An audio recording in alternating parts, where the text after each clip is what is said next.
here on Facebook. Steve Ploetz is here. What's up, my man? Good to see you. We're going to tackle something before we jump into, is now a good time to buy investment real estate in San Diego, which we might actually agree on this for once. I don't know, though. That's pretty groundbreaking. It would be groundbreaking. So I decided to pick something else to start with we might disagree something on. we can disagree on. Good choice. I did a poll recently. I have the results actually up on my screen here. And this was, we saw Elon Musk, who was on Joe Rogan's podcast. He got a lot of crap for taking a puff off of a blunt. Would you throw the poll up there, Carrie? So this is a quick poll. This is my friends. So just give you an idea what kind of friends I have. Was it okay / acceptable for Elon Musk to smoke pot on Joe Rogan's podcast? And 81% of my friends said yes.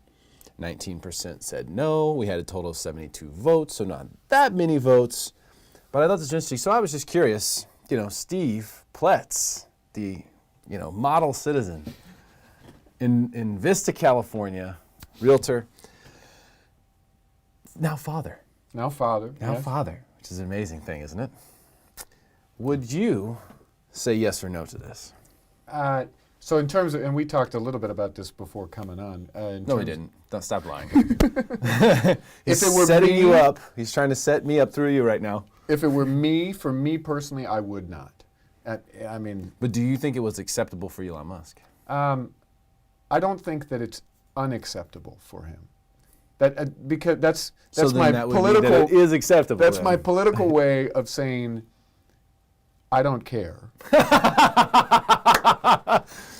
And he can do. And when you're the CEO of Tesla, you can, not that you can do whatever you want, but I don't think that it impacts our real world that badly. Okay. So what would you say if I? Hey. I mean, obviously, I would not as an average citizen, but even more personal and weird, I never have. So. More personal and weird. I mean, More personal and weird. That was a great way to. I'm just saying. To set that up. We're gonna set it up. No, but I mean, he can do what he wants. I thought it was fun. I couldn't believe. I was shocked that he did it. To be honest with you, shocked. Couldn't believe it. At the same time, exactly. Who cares? Who gives a shit? Right. If at the end of the day, are Teslas badass? Yeah. Is the guy sending shit to space? Yeah. Did he post on his Twitter over the weekend what the renderings for the sample colony on Mars look like? Yeah, he did. So I don't think you necessarily get those kinds of far out, ideas without either being like a little crazy. Maybe he's a little crazy. Maybe he is an alien. I don't know. Maybe he's trying to go back home. Maybe he is E.T. Or maybe he tokes occasionally. I don't care. Yeah. But if he's making awesome stuff and doing crazy cool shit, and also trying to do things that are good, I believe, for the planet. I mean, the whole purpose behind Tesla and all the solar power and everything is this, and he said it on the podcast, hey, we are taking carbon out of the ground and we are putting it in the air, and this is extremely dangerous. Yeah. And we don't know when we'll cross the line, but once we've crossed it, it's all over. We won't be able to go back. You can't just go suck carbon out of the air with a giant vacuum. Like, it doesn't work like that. So, I think he's got to do with good intentions, and I think intentions are important. Absolutely. As a tangent. So we agree. Or you agree with me, I should say. No, just kidding. Go ahead. No, and I think it's going to be very interesting. I was looking at some old pictures, and they're the grainy black and white old photos, and of course we look at the photos today thinking of our daughter, and not yours and my daughter, but the daughter that I have. Right. And it makes me think about, like, when she's 20, 30 years old, looking back, what is going to be so different about that world to ours? And I think I'm excited for it. It's going to be crazy, right? Like we always thought that we were on the edge, but we are definitely going to be creating more and more cool stuff. Yeah. There's just no question about it. Like, what will the iPhone of 30 years from now be? That's kind of what you're saying. What will the camera be like? What will it be capable of? Right. We've already seen three-dimensional stuff. In fact, Kanye West posted something on Twitter. I don't know if it's the new iPhone or not. Does anyone have the new XS iPhone? It could be that. By the way, we're live on Facebook. If you want to share this video, you want to comment, say what's up to Steve or myself. We will be talking about real estate here momentarily. But he posted a video, and it's like a phone, and then this hologram pops up on the phone and starts moving around. Yeah. And like it looked like the hologram was in 3 dimensions. I don't know if that was the iPhone XS, which just came out on Friday, or not, but it looked real. So I don't think it was a simulation or. So what will that be? Absolutely. I think it's going to completely change our experience, and I mean, I think real estate will change. I mean, will. I think we'll see a significant, just where the technology is going and has gone already. I oftentimes feel like that real estate is decades behind, trying to catch up with all this different technology. It will happen. There's people who are trying to do some things 3-dimensionally with real estate right now, where you can do actual virtual tours, like actually walk through the property, you know, and kind of see where everything is, like look around. And all the technologies there. We have the 3D cameras that shoot 360 degrees. We have, you know, the Matterport tour. Absolutely. So it just all has to be sort of combined into one thing. Wouldn't it be something if buyers, instead of getting in the car and driving around to a bunch of properties, came to one spot where they would sit in like an IMAX theater and could experience all the different houses, and there would be someone, a realtor or someone else, saying, okay, let's look at 123 Elm Street. Let's pull that up. Here's the front. Let's go in the front door, and then you can experience the home. Right. I mean, I don't think that that's too far off. I don't think it's too far off, and I do think it will happen, and I do think it will change things for sure. But there's no, you can't smell a video. There's no substitute for physically walking into a home and seeing how you fit in it. Absolutely. What does it smell like? What does it feel like? The energy of the home matters, even though people don't realize it. They're actually reacting to that, I think, in absorbing that. And there's no substitute for that. So I don't know. Do we really need more than pictures to determine whether or not we should go take a look? Well, I tell all my clients that the whole purpose of staging, professional photos, all the drones, all the stuff is to get people there. Because typically, nobody's going to buy a house without seeing it. Now that said, the IMAX idea, or any of these ideas, I think will be able to eliminate more of the homes, so that then when you, okay, we've got 3 homes, Derek, that we really want to see. Let's go see those 3. Versus what I think a lot of buyers have to do is they have to see every home. Because every realtor is saying, this home is immaculate, especially as the market shifts. This is the best home on the street. And then you get there and go, huh? No. My favorite term in the remarks is, this home boasts 3 bedrooms. Like, what's the boasting all about? Why are all these homes boasting? How do you boast something that's also charming? I don't know. It's weird, but so let's talk about that. Okay. Because we're in an interesting market. Absolutely. I've seen that there's still it's still a 2-sided coin right now. There are sellers who haven't really caught up with what's going on. There are agents who haven't really caught up with what's going on. There's agents who are outworking this market right now. They're killing it. Right. There are people who are getting decimated by it. There are listing agents who are telling me I have 8 listings and crickets across the board. Yeah. So it's very mixed out there, which is typically what happens through a shift. It doesn't all happen at once. Right. It's not like the door just shuts on everybody.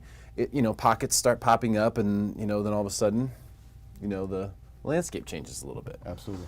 So, but what I have been quoted as saying multiple times recently is that now's a great time to buy real estate. Now, typically, I speak with the idea of buying your personal residence, from the idea of creating a foundation for what will be an opportunity to retire in a more controlled situation, to own a home ultimately in the long run, make your payment every month for X number of months, and then it's yours. Right. That's kind of where I'm coming from, and that's what I believe in. And that's why it is always a good time to buy if that's your goal. It's not always a good time to sell, but it is always a good time to buy. And I think you actually agree with that from the standpoint of, you say you shouldn't sell. I've heard you say that multiple times. You shouldn't sell unless you have to, ever. Real estate. You should never sell real estate unless you have to or you need to. Right. So when it comes to investment property, is now the time to buy investment property in San Diego? I'm going to let you start off. I think absolutely. I think I think there is a lot of opportunity right now in the market. And as you say, we are experiencing some kind of shift, and that shift creates opportunity across the board in many different demographics. What you're saying is, and is it a good time to buy as a primary, and is it a good time to buy as an investment? I think are both of the answers, in my opinion, are yes, but there is certainly much more opportunity on the investment side. More opportunity on that. I do think that there is, just because there are more, because what we're seeing with rent, in terms of how high rents are across the county, and where rates are at historically. They've gone up in the last year, but historically they're still very good. In many, many situations, not only are you getting an average ROI, an average return on your money of somewhere between 3%, 4%, 5% in some cases, but you're getting cash flow. You're getting cash flow, and then there is the discussion of appreciation, which is maybe you're buying today, and then this is where you and I differ at times, is whether the market is going up, whether the market is plateauing, whether we're going to see a softening. But because the cash flow is already plugged into it because of the strong rents, I think it's a great opportunity. I think too many people, my opinion, of what they will do is they wait and wait and wait and then buy real estate. And I think my mantra, my thought process is buy real estate and wait. Then wait. And wait and wait. Okay, Yeah. I like that. That's well said. So I do think it's a good time to buy primary residence always, because of the fact that the plan is to have it forever. Right. And you have to have somewhere to stay. So, but you don't have to have investment property. Absolutely. So I think most people are not suited to own investment property, personally. I think most people are not suited for it. They're not ready for it. They don't realize what it entails, and they're not preparing themselves properly for what they're actually getting themselves into. That said, there's something to be said for being able to buy, good homes in nice areas, great schools on the cheap. I give you an example right now. I know and we're starting to see these like 3- and 4-legged transactions, right? Contingent. We're starting to see that even more now because sellers actually are accepting those offers. They wouldn't have accepted them before. And this is the first domino of like a 4-legged transaction. I looked at the listing. It's in San Marcos. Attached, 3-bed, 2-bath, 2-car garage, a little under 1,500 square feet, newer. San Marcos, It's beautiful. It's a great home. Couldn't sell it at $550, reduced to $525, still crickets. And I'm sitting here going, man, if somebody picks that up in the 4s, that's a great deal because you have great schools, Right. newer area, low to no maintenance. You'd have an HOA, but you don't have to do anything. Absolutely. And you have pools and all this other stuff. So, that's a nice draw. I mean, it'd be you could rent something like that, lickety split. Absolutely. Why is it not being purchased? I have no idea. I think it's the current market. And I think the current market today has fear embedded in it deeply. And that a lot of people we're out of the quote unquote selling season. And granted, even at that end of that, the July, August, September, we still felt that shift and that slowdown. But I think that our current market is, kids are back in school. In most cases, buyers are very speculative, waiting. There is more opportunity out there. And what I find is that with every buyer, that when they wait and they see a property that's been listed for 60 days or went into escrow and fell out of escrow, in this type of market, it makes them even more cautious. Every buyer is cautious. In the last 8 years, every buyer has been cautious just because I think it's hard for most buyers to feel like, I'm not buying it at the absolute bottom. This seller that I am purchasing from, they're making money. And somewhere deep inside of me, that's telling me I'm not getting the best deal. Yeah. And now what's happening is it's getting to a point where I think a lot of buyers are concerned that, is this the shift? Is this the turn? Am I buying at the top? Should I be patient? Should I wait? To me, that's the benefit of investment properties, is that most people that are purchasing investment properties, exactly as you said, they don't have to do it. So it allows you to look at real estate completely unemotionally. I want to make sure this pencils. I want to make sure that the numbers here are very good. And if I need to after getting an inspection or whatever it may be, that I need to make some kind of change, I'm very comfortable going ahead doing that or backing out of the deal. Yeah, I think it has to do with probably several of those things. Definitely in San Marcos, I personally noticed, and this is near your sort of home base in Vista, Right. that there just seemed to be a vacuum of demand. Just Oh yeah. what the heck? This is like a beautiful area with so many great things attached to it. Price points, newer, just great North County location. Right. And just seems like the demand has just been just ripped out of that place. I don't get it. That's super weird to me. But you're also correct from the standpoint of just seasonality. Do you think that we're going to see more of a rough seasonal time? We normally don't experience the seasons too much in San Diego real estate. Do you think we're going to really experience them this time around? I think we're going to experience it more than we have in years past, but I still think that it's going to be positive. Here we are. A month ago, I was making $100 bets saying that this isn't the top, and you were saying, no, this is the top, and things are going to change. Now, a month later, in my opinion, what we're talking about is, hey, there's some opportunity out there. And the pendulum swings quickly. And so my expectation is going into October, November, December, we will see more inventory. And as more inventory comes and market time increases and there is more options, there will be buyers that say, there's some good deals out there. I think there are right now. There's some good opportunity out there. I mean, we're There's great- talking about San Marcos or wherever else it may be. I'm telling you, that's the first domino in like a four-legged transaction with homes getting almost up to $1 million. You know, in that, and they're literally waiting on that first one, which rolls it all the way up. Right. So that one, and this is the problem. This is the problem when the market slows around here and people aren't used to that. Like back home, when people sell a house or buy a house, they know that there's going to be a very long lag time, and that's sort of factored in. And I say back home, Missouri. So you're buying, oh, we're 90-day market time, yeah. much longer, 8-9 months. Yeah. Yeah. For resale stuff, like new construction stuff moves faster. But like if you have a home that's 20 or 30 years old or something like that, it could take. 6 months is like balanced market. If it's a buyer's market, maybe 8-9 months. If it's a seller's market, maybe 3 or 4 or 5 months. That's normal. They get an offer in 2 months and people are like, wow, things are flying off the shelves. Oh my gosh, look at that. Would you look at that? Day Barely 59. had time to see it online. Day 59. We shouldn't have even taken pictures of this thing. So, you factor it in. You say, okay, well, I'm going to have to carry 2 payments. Or like, that's just part of the deal. Here, it can't be done. Most people, there's no way you can float both payments. Right. So you have to have just one house to your name at one given moment. And so now we've kind of gotten to that position where this one market and this one property that totally should be in escrow right now, according to everyone who looks at real estate and thinks they know what's going on, including myself, I'm baffled by it. We go, well, that one property is holding up several transactions and several families. Right. That's kind of a crazy thought.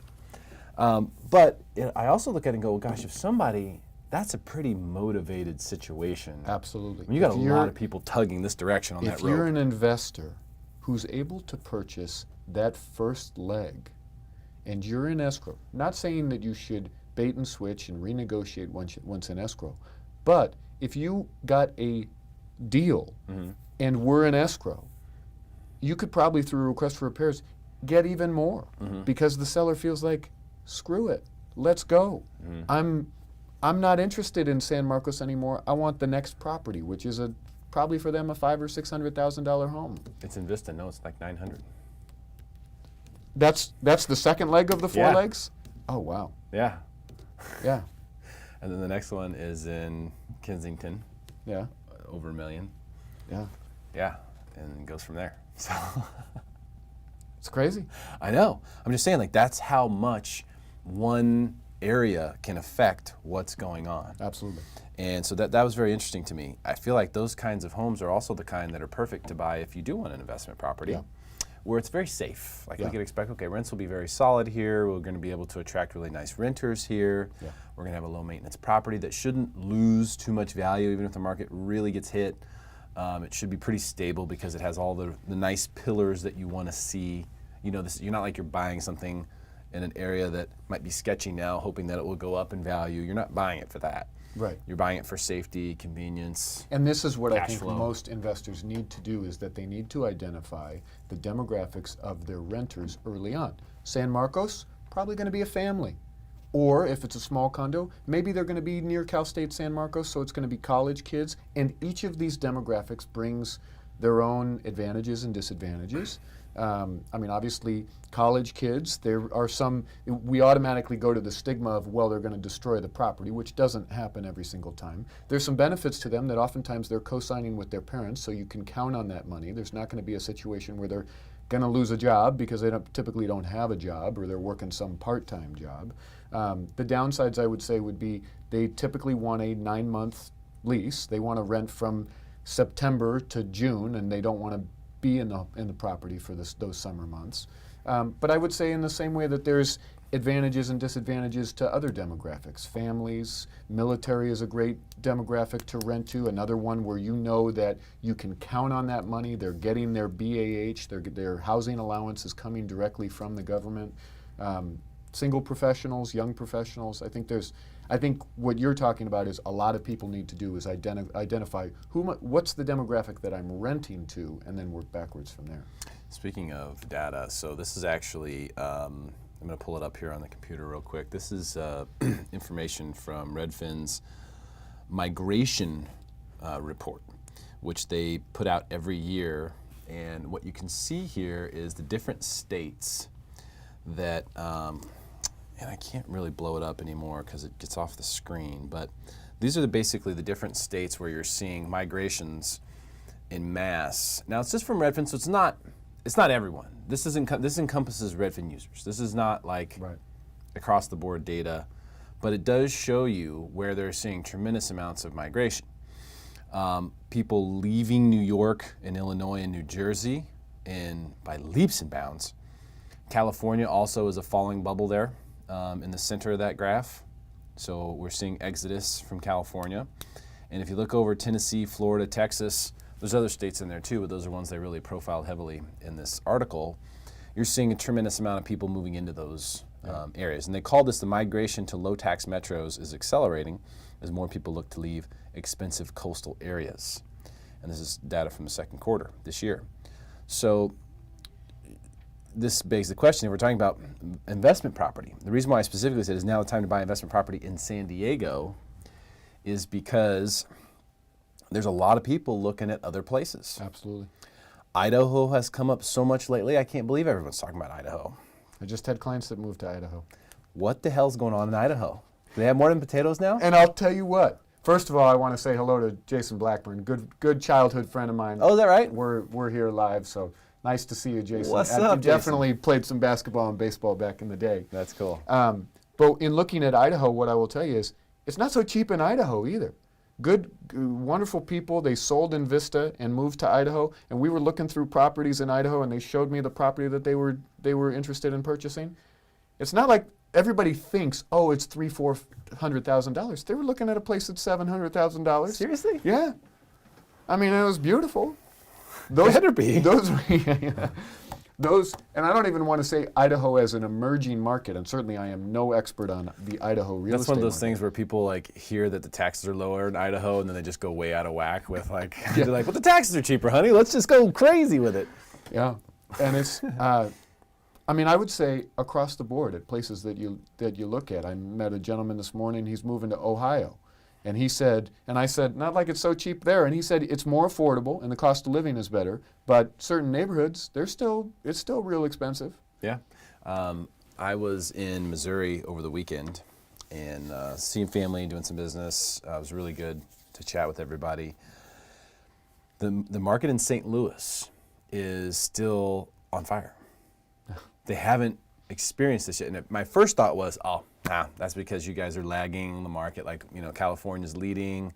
It's a leading market. Yeah, you're behind us. You're behind. That's why it's still good for you because, we drop first. We're the front runners. Then you come back. You're a local now, I just want you to know. I know you call Missouri home, but you're a San Diego. It's true. So, and then I looked at it and I was like, well, wait a minute. And then Missouri's not one of these really low tax states. It's not. But it is one of the places where the economy is doing really, really well. Yeah. And if you compare it to here, it's not a low tax state, but if you compare median incomes to median property values compared to here, it's like 3 or 4 times more affordable. Yeah. And so, like, what you can buy for 250 or, 300 grand, there is a really badass brand new home. Yeah. In almost every suburb, there's a lot of different. The St. Louis Metro is very broad. It's kind of like San Diego. There's so many different little areas, but for 300 grand, you can go to any of those areas. The most prestigious of all, in my opinion, Chesterfield, Missouri, and that whole area. And there's a couple different neighborhoods of different layers, but that's one of the most prestigious areas. 400 to 500 is kind of what it's been for a long time, and it's still right in that range to get like an awesome Chesterfield home.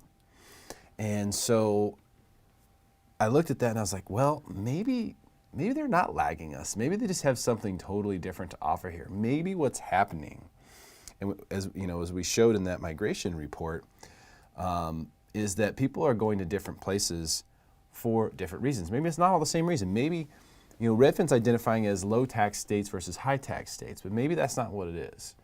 Maybe there's something else that's underneath this data, if we had the ability to pull it up, where we could look at absolute affordability. And what I mean by absolute affordability is an all-encompassing totality affordability calculation, which has to do with how much money you can make in an area, how much property costs, how much it costs to have a decent life, to go out to eat, to do whatever the hell. What that all entails. Because like, for example, you went to the Cardinals game on Saturday, which was awesome, walk-off home run. Tyler O'Neill was so awesome in the 10th inning.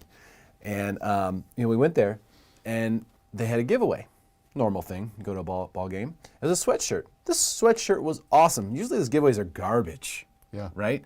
This sweatshirt was awesome. And then I saw people who were wearing the giveaway from the night before, hockey jersey, awesome. I'm like, what is going on? And then someone told me that they have a deal there where you can pay $39 a month during the season, and you get a standing room only ticket to every game. So there's 80 games, and now they have a giveaway at almost every single game. Definitely all the weekends, like Friday, Saturday, Sunday, there's definitely a giveaway every week. And there's giveaways on other nights too. $39 a month? $39 a month to get a ticket. Basically, to every $1 game. a day, you can go to every Cardinals game. Every and you home don't game. have a seat, but you can walk around and be part of the atmosphere. You get the giveaway. This is why they have such a huge following. This is for people, they know they have a lot of cheapskate fans. They do. And they're not paying for the giveaways directly. Right.